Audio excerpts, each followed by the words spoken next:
Good morning friends, welcome to another blog.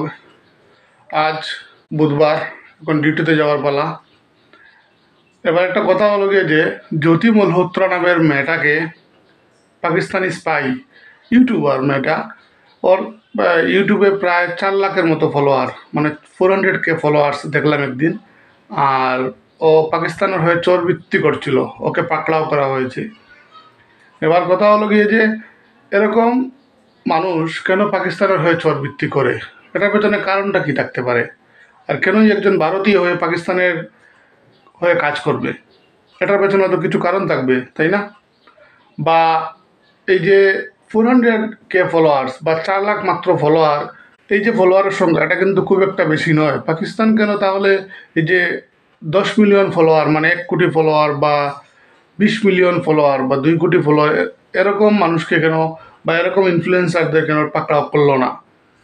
কথা হলো গিয়ে কি যে 400K ফলোয়ার্স যদি কোনো একজন কন্টেন্ট ক্রিয়েটারের থাকে বা যে কোনো কারোরই থাকে, ও এরকম কাজ করে নিতে পারে।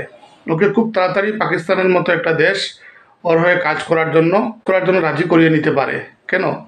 কারণ মনে করুন যে ওই যে সিন্ধ প্রদেশের একজন পাকিস্তানের সিন্ধ প্রদেশের মুখ্যমন্ত্রী, সিন্ধ প্রদেশের বোধহয় না, পাঞ্জাবের মুখ্যমন্ত্রী নওয়াজ শরীফের মেয়ে, প্রাক্তন প্রধানমন্ত্রী পাকিস্তানের নওয়াজ শরীফের মেয়ে ওনার সাথে ডিনার করছিল, ওনার একটা ইন্টারভিউ নিচ্ছিল ওই জ্যোতি মালহোত্রা। এরকম একটা ব্যাপার, এরকম কিছু কিছু জিনিস যদি পাকিস্তানের মতো দেশ কোনো একটা কন্টেন্ট ক্রিয়েটারকে সুযোগ করে দেয়, তাহলে ফলোয়ার সংখ্যা বেড়ে যেতে পারে।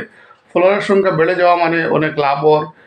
এই লোভেই ওরা এরকম কাজ করছে। কিন্তু 10 মিলিয়ন ফলোয়ার বা 20 মিলিয়ন ফলোয়ার যদি কারোর থাকে, এরা কিন্তু এরকম কাজ করবে না।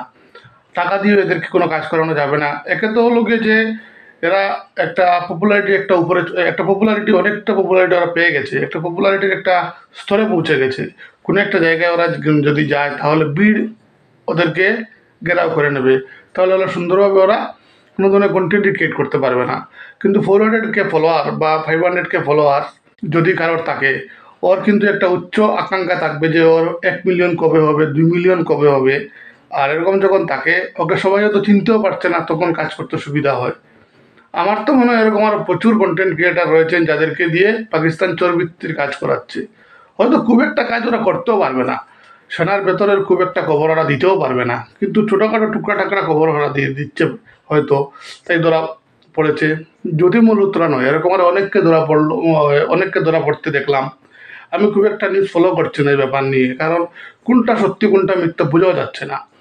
ভারতের মিডিয়াগুলো তো একটা মানে খুব ভালো মিডিয়া, খুব ভালো অবস্থানে ওরা রয়েছে। ওরা তো একবার বলে দিয়েছিল যে ভারত করাচি বন্দরটাকেও নিজের করে নিয়েছে, এই যে অপারেশন সিন্দুরে। তারপরে সিন্ধ একবার নিয়ে নিয়েছে, এরকম সবাই বলছিল একটা একটা শহর নিয়ে নিয়েছে পাকিস্তানের। আদতে দেখা গেল কিচ্ছুই হয়নি। কারণ তাই ওদেরকে বিশ্বাস করা আর না করা এক ব্যাপার। এবার জ্যোতি মালহোত্রার মতো যতজন পাকিস্তানের স্পাই আছে, ওদেরকে পাকড়াও করা হোক। আর কন্টেন্ট ক্রিয়েটাররা কেন, যে এমনিতে তো টাকা পাবে, এমনিতেই তো একটা রোজগার করতে পারবে। 400K ফলোয়ার্স একদম কম না, এই ফলোয়ার দিয়ে একটা ভালো টাকা রোজগার করা যায়। কিন্তু কেন যে এরকম কাজ করে? এরকম করে কি পার পাওয়া যায়? জল জল জল একটা আম্পল তোরা দিচ্ছে আমার তো সংস্কারিতে হাঁসখালিতে হাসছিল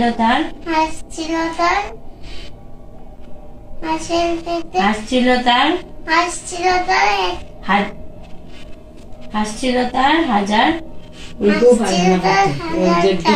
এসে যে বাজার না চাঁদ উঠেছে, ফুল উঠেছে, কদম তোলাইতে হারিয়ে নাচছে সোনামনির বিয়ে কইলে যে চাঁদ উঠেছে কইতো, এটা বুঝে না।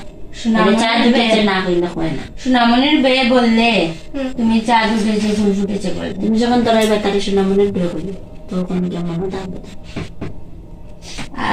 আমরা দুই ভাই, আমরা তো দুই ভাই এবং মিরাজ কে লাগি মিরাজ কে পড়াস নি তো, দুই ভাই বলো তো পড়াস নি তো, বলো না টাউনি ভাষা, তো পড়াস নি তেলে সরিষা টাউনি ভাষা।